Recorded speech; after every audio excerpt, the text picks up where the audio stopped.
श्री स्वामी समर्थ. नमस्कार ताई आणि दादांनो, स्वामी छंद या आपल्या चॅनलमध्ये तुमचे मनपूर्वक स्वागत आहे. स्वामी महाराजांच्या कृपेने तुमच्या सर्व चांगल्या इच्छा पूर्ण होत हीच मी स्वामींच्या चरणी प्रार्थना करते आणि आजच्या आपल्या व्हिडिओला सुरुवात करते. आजच्या व्हिडिओमध्ये आपण जाणून घेणार आहोत हरतालिका आणि गणेश चतुर्थी एकाच दिवशी आहे, तर गणपती बाप्पा कधी बसवायचे, हरतालिकेची पूजा कशी करायची. मात्र या दिवशी दोन्ही तिथी एकत्र आल्याने हरतालिकेचा उपवास नेमका कधी सोडायचा, आधी हरतालिकेची पूजा करायची की गणपतीची स्थापना करायची, गणपती बाप्पांची स्थापना कधी करायची. ज्यांच्या घरात गणपती बाप्पांची स्थापना नसेल तर त्यांनी हरतालिका पूजा कधी करावी. तृतीय तिथी ही आदल्या दिवशीच येत आहे आणि ती तिथी फक्त गणेश स्थापनेच्या दिवशी सकाळी 7:06 तृतीय तिथी आहे आणि नंतरून चतुर्थी तिथी ही लागत आहे. मग काय करायला पाहिजे, तसेच हरतालिका व्रत उद्यापन मग कधी करावे, कारण दुसऱ्या दिवशी ऋषी पंचमी आहे. तर असे अनेक प्रश्न उपस्थित झाले आहेत. त्याचबरोबर अजूनही या व्यतिरिक्त तुमचे अजूनही जे प्रश्न असतील त्या सर्व प्रश्नांची उत्तरे या व्हिडिओच्या माध्यमातून देणार आहे, त्यामुळे व्हिडिओ स्किप न करता शेवटपर्यंत पहा. तर बघा, 14 सप्टेंबर 2026 वार सोमवार आणि या दिवशी आलेले आहेत दोन अतिशय महत्त्वाचे सण, हरतालिका आणि गणेश चतुर्थी. हिंदू धर्मात या दोन्ही सणांना विशेष असं महत्त्व आहे. साधारणपणे हरतालिका आणि गणेश चतुर्थी एकाच दिवशी येत नाही. यावर्षी 2026 हरतालिका आणि गणेश चतुर्थी एकाच दिवशी आलेले आहेत. त्यामुळे यावर्षी हे दोन्ही सण 14 सप्टेंबर रोजी एकाच दिवशी आले असल्याने यंदा या दोन्ही सणांचे धार्मिक महत्त्व देखील वाढले आहे. बघा, भाद्रपद महिन्यातील शुक्ल पक्षाच्या तृतीय तिथीला हरतालिका तृतीया साजरी केली जाते आणि दुसऱ्या दिवशी चतुर्थी तिथीला गणेश चतुर्थी साजरी केली जाते. मात्र यावर्षी हे दोन्ही सण 14 सप्टेंबर 2026 रोजी एकाच दिवशी आले आहेत. त्यामुळे एकीकडे माता पार्वती व भगवान शिवांची पूजा तर दुसरीकडे विघ्नहर्ता गणरायाचे आगमन असा दुहेरी धार्मिक उत्सव या दिवशी पाहायला मिळणार आहे. आपल्या आईंनी आजींनी सांगितलेलं आहे की गणपती बाप्पाने हरतालिका बघितली नाही पाहिजे, म्हणजे गणपती बाप्पा आपण आणण्याआधी हरतालिकेचं विसर्जन करायला हवं, असं बऱ्याच ठिकाणी प्रथा आहे. आमच्याकडे पण आमची आई आजी आम्हाला हेच सांगायची की हरतालिकेचं विसर्जन केल्यानंतर बाप्पांना बसवायचं. पण आता दोन्हीही एकाच दिवशी आलेले आहेत आणि हे दोन्हीही व्रत अगदी व्यवस्थितरित्या होऊ शकतात. ते कसे, तर बघा, ज्या महिला सकाळी हरतालिकेचं पूजन करतात त्यांना तर अजिबात काहीच प्रॉब्लेम येणार नाही. बघा, हरतालिका आपण तृतीया तिथीवर करत असतो. तृतीया तिथी ही 14 सप्टेंबरला सकाळी 7:06 संपणार आहे आणि त्यानंतर चतुर्थी तिथी सुरू होईल. आता येतो तो मुख्य प्रश्न, गणपती बाप्पांना कधी बसवायचं. गणेश चतुर्थीची पूजा प्रामुख्याने मध्याह्न काळात केली जाते. महाराष्ट्रातील शहरानुसार मुहूर्त थोडा बदलतो. पुण्यात 2026 गणेश पूजेचा मुहूर्त सकाळी 11:06 ते दुपारी 1:44 असा आहे. म्हणून आपल्या शहराच्या पंचांगानुसार गणपतीची स्थापना आणि पूजा करणे योग्य. आता जर दोन्ही पूजा एकाच दिवशी असतील तर हरतालिका आणि गणपतीची पूजा एकमेकांपासून वेगवेगळ्या आहेत. तुमच्या घरी परंपरा आणि स्थानिक पंचांगातील वेळ यानुसार दोन्ही पूजा कराव्यात. तृतीय तिथीमध्ये आपण हरतालिकेचं पूजन करतो आणि तृतीय तिथी जरी 7:06 संपत आहे, मात्र सूर्याने ती तिथी पाहिलेली आहे. सूर्याने जी तिथी पाहिलेली असेल तर तिथी पूर्ण दिवसभर चालते. त्यामुळे हरतालिकेचं पूजन देखील दिवसभर चालणार आहे. मात्र महिलांनो आवर्जून सांगते की दुपारपर्यंतच हरतालिकेचं पूजन करून घ्यायचं. त्यानंतर बघा, आता असं देखील होतं की आम्ही संध्याकाळी हरतालिकेचं पूजन करतो आणि गणपती दुपारी बसवायचा. उलट कसं करायचं, आधी हरतालिकेचंच पूजन करायचं असतं, नंतर गणपती बाप्पांचं असतं. ज्या महिलांना खरंच मुहूर्त पाळायची सवय आहे किंवा ज्यांच्याकडे ऑप्शन आहेत, म्हणजे ज्या करू शकतात, जसं की बघा, सकाळी जर 4:30, 5, 6ला जर तुम्ही हरतालिकेच्या पूजेला बसलात तर 7 वाजेपर्यंत 1 तासात तुमची पूजा आरामात होते. मात्र ज्यांच्याकडे प्रॉब्लेमच नाही आहे, त्यानंतर 7 नंतर अगदी 11 वाजेपर्यंत, 11च्या आत तुम्ही हरतालिकेचंच पूजन करून घ्यायचं आहे. तसं हे दिवसभर चालणार आहे. मात्र आपल्याला गणपती बाप्पा देखील बसवायचे आहे, तर अशा महिलांनी आधी हरतालिकेचं पूजन सकाळी करणं गरजेचं आहे. त्याचप्रमाणे ज्यांना विधीप्रमाणे पूजा करायची सवय आहे त्यांनी वरती सांगितल्याप्रमाणे तृतीय तिथीला पूजा करावी. त्याचप्रमाणे हरतालिकेची पूजा ही बाप्पांना दिसायला नको, तर तुम्ही किचनमध्ये हरतालिकेची पूजा मांडणी करू शकता, म्हणजे देवाऱ्याजवळ करू शकता आणि गणपती बाप्पा तुम्ही दुसरीकडे हॉलमध्ये बसवू शकता.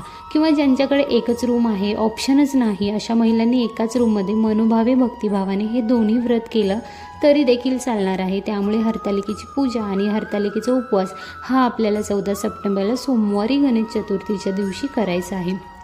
परंतु या दिवशी जरी तृतीया तिथी पूर्ण दिवसभर चालणार असली तरी हरतालिकेची पूजा ही मात्र आपल्याला शक्यतो सकाळी तृतीया तिथी सुरू असतानाच करायची आहे. आणि उद्यापन कसं करायचं ते पुढे आपण पाहूच या. पण बघा, सकाळी लवकर उठून केरकचरा आणि इतर नित्यकर्म ही कामं करून त्यानंतर देवांची पूजा आणि त्यानंतर हरतालिकेची पूजा व्यवस्थित पार पाडा. आणि सकाळी 11 वाजल्यानंतर आपल्याला गणपती बाप्पांची स्थापना करायची आहे. हरतालिकेचा उपवास जो आहे तर तो तुम्हाला 14 तारखेला पूर्ण दिवसभर करायचा आहे आणि दुसऱ्या दिवशी म्हणजे 15 तारखेला हा उपवास तुम्हाला सोडायचा आहे.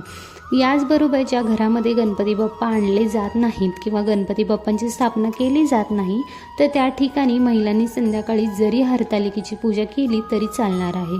पण तृतीया तिथी ही सकाळीच आहे, तर शक्य असेल तर सकाळीच करा. तसेच गणेश चतुर्थीच्या दिवशी सकाळी 7:30 ते सकाळी 9 या 1.5 तासाच्या राहुकाळात असणार आहे. या दिवशी सकाळी 7:30 वाजता राहुकाळाला सुरुवात होईल आणि सकाळी 9 वाजता हा राहुकाळ संपेल. तर या राहुकाळात तुम्हाला हरतालिकेचं पूजा जी आहे तर ती करता येणार नाही. म्हणून एक तर तुम्ही सकाळी 7 वाजेपर्यंत तृतीया तिथी सुरू असताना ही पूजा करायची आहे, किंवा मग तुम्ही हा राहुकाळ संपल्यानंतर म्हणजे सकाळी 9 वाजल्यानंतर हे सकाळी 11 वाजेपर्यंत ही हरतालिकेची पूजा तुम्ही करू शकता.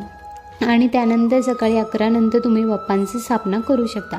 पण ज्यांच्या घरात एकच रूम आहे अशा वेळी तुम्ही एकाच रूममध्ये अगदी मनोभावे भक्तिभावे ही दोन्ही व्रत केली तरी चालणार आहे. पण ज्यांना या दोन्ही पूजा एकाच रूममध्ये मांडायच्या नसतील तर त्यांनी काय करायचं आहे की हरतालिकेचं जे व्रत आहे ते सखींबरोबर म्हणजेच मैत्रिणीबरोबर केलं जाणार व्रत आहे. म्हणून जर तुमच्या शेजारी कोणाच्याही घरी हे व्रत होत असेल आणि तिथे जर त्यांच्या घरामध्ये बऱ्यापैकी जागा असेल तर तुम्ही तुमच्या पूजेचं जे साहित्य आहे तर ते तिथे घेऊन जाऊन तुम्ही ते व्रत करू शकता. कारण पार्वती मातेनं तिच्या सख्यांबरोबर हे व्रत केलं होतं आणि म्हणूनच जेव्हा आपण हरतालिकेचं पूजन करतो त्यावेळेस आपण जे वाळूचे शिवलिंग बनवतो त्यावेळेस आपण तिथे 5 साळुंक्याही बनवतो. म्हणजेच एक माता पार्वती आणि 4 तिच्या सख्या अशी आपण शिवसृष्टी बनवत असतो. अशा प्रकारे तुम्ही देखील तुमच्या मैत्रिणीकडे जाऊन हे व्रत साजरं करू शकता. तिथे तुम्ही ही पूजा करू शकता. आणि ज्यांच्या घरामध्ये 2 रूम आहेत तर त्यांचा प्रश्नच नाही. आणि एका रूममध्ये हरतालिकेची पूजा मांडायची आणि दुसऱ्या रूममध्ये गणपती बाप्पांची पूजा मांडायची आहे. आता 14 तारखेला सकाळी हरतालिका पूजा केल्यानंतर त्याच दिवशी दुपारी आपण गणपती बाप्पांची स्थापना करणार आहोत. तर हरतालिकाचं विसर्जन पण 14 तारखेलाच करून टाकायचं का? तर अजिबात नाही. 14 तारखेला ही पूजा दिवसभर तुम्हाला तशीच ठेवायची आहे आणि 15 तारखेला तुम्हाला त्या पूजेचं विसर्जन करायचं आहे. कारण या दोन्ही पूजेचा खरा तर तसा एकत्र असा काहीही संबंध नाही आहे. उलट यामुळे एकीकडे माता पार्वती आणि भगवान शिवांची पूजा आणि आराधना तर दुसरीकडे विघ्नहर्ता गणरायाचे आगमनाचा दुहेरी धार्मिक उत्सव आपण साजरा करणार आहोत. त्यामुळे जरी ही दोन्ही व्रत एकाच दिवशी आली असली तरी तुम्ही अजिबात गोंधळून जायची गरज नाही. ज्या महिला दरवर्षी हरतालिकेचे हे पूजन संध्याकाळी करायचे तर यावर्षी त्यांनी ही पूजा सकाळी लवकर करायची आहे. आणि ज्यांच्याकडे गणपती बाप्पांची स्थापना केली जात नसेल तर त्यांनी संध्याकाळी हरतालिकेची पूजा केली तरी चालणार आहे.